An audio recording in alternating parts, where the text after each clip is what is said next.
Over the last 5 years, we've watched as FBI brass have sat in front of Congress time and time again and have refused to answer questions in a public setting. That's not a question I can answer in this forum, Mr. Chairman, because it would call for a classified response. What steps did the FBI take to determine whether Attorney General Lynch had actually given assurances that the political fix was in no matter what? Did the FBI interview the person who wrote the email? If not, why not? I have to give you the same answer. I can't talk about that in an unclassified setting. I asked the FBI to provide this email to the committee before today's hearing. Why haven't you done so? And will you provide it by the end of this week? Again, to react to that, I have to give a classified answer, and I can't give it sitting here. So that means you can't give me the email? I'm not confirming there was an email, sir. I can't.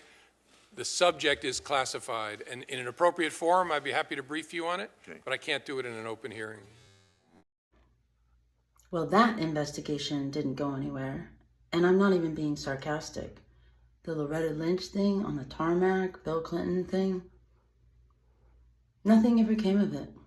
I wonder if Chuck Grassley even followed up. But just from this one hearing, which was May 3rd, 2017, 6 days before President Trump fired James Comey, allegedly after watching this hearing, James Comey ran the show, and he was basically dictating to the senators what was going to happen. I remember listening to that live. I was in the park with my son, and I was just blown away and how much Comey refused to talk about. So when do the American people get to hear about this? Always after the fact? Because that's what's happening with so many other queries that the press has made and citizens have made using the Freedom of Information Act. It's like nobody's even paying attention. Are we doing this just for fun? Benghazi hearings, nothing came of it, right? Hillary was like, And then I remember seeing a comment from someone on Facebook on Hillary's page and saying, oh, when I saw you in the Benghazi hearings, I just saw how strong you were and what a great performance you did. And you know, that made an impact on me. Like, oh, people thought you did a great performance. It was one person. And her defiance of sincere people trying to get to the bottom of that tragic incident does not make her exoneration. Yet, the talking points have been now for a while, oh, those ridiculous Republicans, you know, they're always barking up the wrong tree. That's literally what the representatives from the Democratic Party are saying in the hearings now. The hearings involving Christopher Wray, the censorship hearing, the weaponization of government hearing. It's definitely two realities, a tale of two cities. And then you got these talking points like, oh, well, Hillary's been investigated over and over and nothing has ever come of it.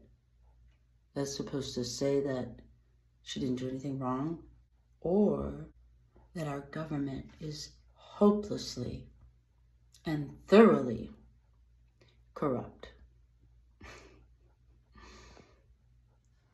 You want to know what the records were about this accuser of a member of government? It's an ongoing investigation. Do they want to know for certain how many FBI assets and informants were at January 6th? There's an ongoing investigation.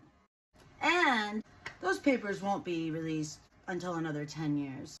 Meantime, there seems to be no concern about ongoing investigations in the media, because there are leaks all the time. You want to hear from the foreman of the grand jury in Georgia before their vote has even gone through?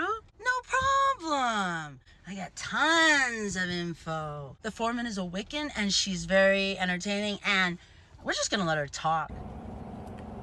I would say that, yes.